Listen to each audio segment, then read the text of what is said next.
Supreme কোর্টে আজ আরজি কর মামলার শুনানি ছিল এবং ইতিমধ্যেই যে বিষয় উঠে এসেছে, বেশ কয়েকটি বিষয় কিন্তু সেখানে উঠে এসেছে। একদিকে জুনিয়র চিকিৎসকদের নিরাপত্তা সংক্রান্ত যে বিষয়, সেই বিষয়ে কিন্তু উঠে এসেছে রাজ্যের যে রিপোর্ট, রাজ্যের যে দাবি করা হচ্ছে রাজ্যের তরফ থেকে, যে ইতিমধ্যে কিন্তু 26% কাজ শুরু হয়ে গিয়েছে। তবে জুনিয়র চিকিৎসকদের তরফ থেকে কিন্তু সেই বিষয়টি অস্বীকার করা হয়েছে। এছাড়াও নির্যাতিতার যে ছবি সোশ্যাল মিডিয়ায় এখনো দেখা যাচ্ছে, সেটা নিয়েও কিন্তু প্রশ্ন ওঠে।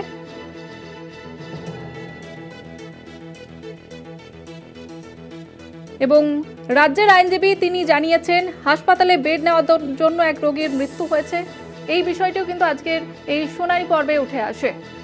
আমাদের সঙ্গে সরাসরি রয়েছে প্রতিনিধি পীযূষ কান্তি নাগ। পীযূষ কান্তি, আজ কোন কোন বিষয়গুলি উঠে এলো আদালত এবং আদালতের কি পর্যবেক্ষণ? দেখো, আজকে সুপ্রিম কোর্টের শুনানি পর্বে যদি পরিষ্কারভাবে বলা যায়, তাতে যদি সুপ্রিম কোর্টের নির্দেশ কি, আজকে শুনানি পর্বে সুপ্রিম কোর্ট কি নির্দেশ দিল এই বিষয়ে প্রথম নির্দেশ হচ্ছে যে নির্যাতিতার পরিবারের পক্ষ থেকে সুপ্রিম কোর্টে অভিযোগ করা হয়েছে এখনো পর্যন্ত নির্দেশ সত্ত্বেও বিভিন্ন সোশ্যাল মিডিয়াতে নির্যাতিতার ছবি এবং তার নাম প্রকাশ করা হচ্ছে। এই বিষয়টি নিয়ে যখন প্রধান বিচারপতি ওয়াই.জি. চন্দ্রচূড়ের সহ 3 বিচারপতির বেঞ্চের দৃষ্টি আকর্ষণ করা হয়, তখনই কিন্তু প্রধান বিচারপতি এই বিষয়টি নিয়ে তিনি ক্ষোভ প্রকাশ করেন এবং প্রধান বিচারপতি পরিষ্কার জানান যে আদালতের বারবার নির্দেশ সত্ত্বেও এই ধরনের ঘটনা কেন ঘটছে। তখনই পরিবারের আইনজীবীর পক্ষ থেকে পরিষ্কারভাবে আদালতের কাছে প্রস্তাব দেওয়া হয় এই বিষয়টি যেমন সিবিআই তদন্ত করছে, পাশাপাশি এর জন্য একজন নোডাল অফিসার নিয়োগ করা প্রয়োজন, যিনি সমস্ত বিষয়টির ওপরে নজরদারি করবেন এবং যে সমস্ত সোশ্যাল মিডিয়ায় এই পোস্ট করা হবে তাদের বিরুদ্ধে আইনানুগ ব্যবস্থা নিতে পারবে।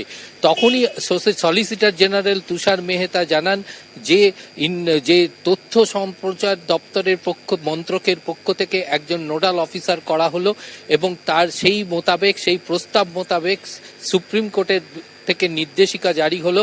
এই নোডাল অফিসার সমস্ত বিষয়টি পর্যবেক্ষণ করবে এবং এর জন্য আলাদা কোনো গাইডলাইনের প্রয়োজন নেই। ইতিমধ্যে তথ্য সম্প্রচার মন্ত্রকের একটি নির্দিষ্ট গাইডলাইন রয়েছে কোনগুলি সোশ্যাল মিডিয়ায় পোস্ট করা যাবে এবং পোস্ট করা যাবে না, সুতরাং সেই মোতাবেক নোডাল অফিসার তার করবেন।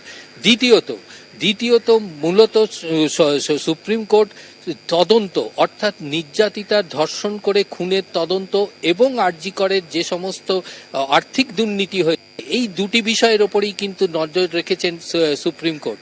সুপ্রিম কোর্ট কিন্তু পরিষ্কার জানিয়ে দিয়েছে যে সোমবার যে তদন্তের গতি প্রকৃতি, সেই তদন্তের গতি প্রকৃতি নিয়ে কিন্তু আপাতত সন্তুষ্ট। সোমবার দিন ফার্দার একটি তদন্ত রিপোর্ট পেশ করতে হবে, পাশাপাশি অন্যান্য রাজ্য সরকারকেও তাদের কাজের অগ্রগতি নিয়ে রিপোর্ট প্রকাশ করতে হবে। কারণ ইতিমধ্যে 26% যে কাজ এগিয়েছে তাতে সুপ্রিম কোর্ট খুশি নয়। সুপ্রিম কোর্ট চায় এই বিষয়টি আরো দ্রুত করতে। যদিও রাজ্য সরকারের পক্ষ থেকে বলা হয় যে বন্যার পরিস্থিতি এবং টেন্ডারের জন্য এই কাজ পিছিয়ে যাচ্ছে। এছাড়াও শুনানি পর্বে আরো বহু বিষয় উঠে আসে সুপ্রিম কোর্টে আজকে শুনানি পর্বে। একেবারে সঙ্গে থাকো পীযূষ কান্তি, আমাদের সঙ্গে রয়েছেন প্রতিনিধি পীযূষ কান্তি নাগ। আপনাদের যেমনটা জানাচ্ছিলাম, আগামী সোমবার কিন্তু পরবর্তী শুনানি রয়েছে আরজি কর মামলার।